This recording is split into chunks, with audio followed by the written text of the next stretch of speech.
ایک دوسرے کو عزت دو، برداشت کرو۔ میرے نبی نے فرمایا بہترین مسلمان وہ ہے جو بیوی سے اچھا سلوک کرتا ہو، اور بیوی سے فرمایا میری شریعت میں سجدہ ہوتا تو بیوی سے کہتا خامند کو سجدہ کر۔ بہترین صدقہ اولاد کی تربیت ہے۔ پورا گھر میرے نبی نے نقشہ، ہر ایک کی قیمت بتائی۔ ماں تیرے قدموں تلے جنت، کا کاش میری ماں زندہ ہوتی، تم دیکھتے میں کیا کرتا، میں عشاء کی نماز کے مصلی پر ہوتا، میں سورۃ فاتحہ پڑھ رہا ہوتا، ادھر سے آواز آتی میری ماں کی محمد، تو میں نماز توڑ کے کہتا لبیک اماں جان۔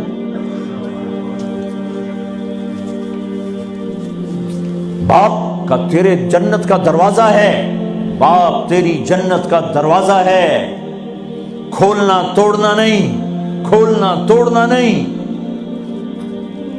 توڑ دیا تو جنت میں نہ جا سکو گے۔ سب سے بہترین مسلمان جو بیوی سے اچھا سلوک کرے، سب سے بہترین عورت جو اپنے خامند کی منشا کو دیکھے۔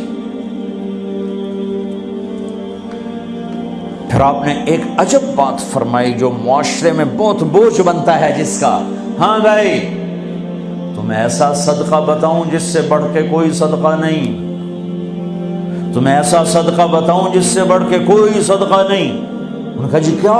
کہا الابنۃ المردودہ، جس کی بیٹی کو طلاق ہو گئی یا بیوہ ہو گئی اور گھر واپس آ گئی ماں باپ کے، یا ماں باپ نہیں ہے تو بھائی ہیں، وہ ایک بوجھ بنتی ہے ماں باپ پر بھی، اور بھائی تو ویسے ہی باغی ہو جاتے ہیں۔ میرے نبی نے فرمایا اس بچی پہ خرچ کرنا کائنات کا سب سے افضل صدقہ ہے۔ گھر، ایک گھر کیسے چلتا ہے؟ ہمارے ہاں پنجاب، سندھ، بلوچستان سرحد میں بہنوں کو وراثت میں کوئی حصہ نہیں ملتا، سب بھائی کھا جاتے ہیں۔ میرے نبی نے فرمایا جس کو اللہ نے 2 بہنیں دیں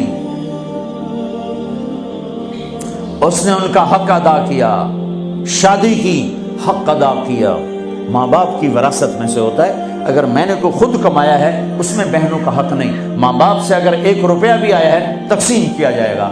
جس نے بہنوں کا حق ادا کیا، شادی کی حق ادا کیا، اس پہ جنت واجب ہو گئی۔ جس کو اللہ نے 3 بیٹیاں دی، اس نے ان کی ڈولی اٹھائی، وہ جنت میں میرے ساتھ یوں ہوگا۔ ایک بولے اگر 2 ہوں، کہ جس نے 2 بیٹیوں کی شادی کی وہ بھی ایسے ہوگا۔ اللہ بھلا کرے۔ ایک صحابی کا کہ جس کی 1 ہو، کہ جس کی 1 ہے، اگر اس نے اس کو عزت سے رخصت کیا تو وہ بھی میرے ساتھ ایسے ہی ہوگا۔ پھر کئی بچیوں کو طلاق پڑی ہے کہ اس کو بیٹا نہیں ہوتا۔ یہاں آنے سے پہلے کا واقعہ، پنڈی سے بچی رو رو برا حال اس کا، میں تو فون سنتا ہی نہیں ہوں ایسے کہ میرا تو کلیجہ پھٹ گیا ہے۔ ہے کہنے لگی کہ سسرال نے کہا تھا بیٹی ہوئی تو طلاق دے دیں۔ میں نے کہا اس میں میرا کیا قصور ہے، اور بیٹی ہی ہوئی اور مجھے طلاق پڑ گئی، اور میں گھر آ گئی 22 سال کی عمر میں۔ بیٹی دینے والا اللہ اور ظلم کرنے والا سسرال۔ میرے نبی کو اللہ نے بیٹے دے کے اٹھا لیے، قاسم اٹھا لیے، عبداللہ اٹھا لیے، ابراہیم اٹھا لیے، 4 بیٹیاں دی، 3 زندگی میں اٹھا لی، زینب، ام کلثوم، رقیہ، تینوں آنکھوں کے سامنے چلی گئیں۔ فاطمہ سے نسل چلی، آپ نے فرمایا لوگوں کی نسل بیٹے سے چلتی ہے، میری نسل میری بیٹی فاطمہ سے چلی۔ اس لعنت کو دھویا۔ عورت کا کیا قصور ہے اگر اس بیچاری کو بچیاں ہو رہی؟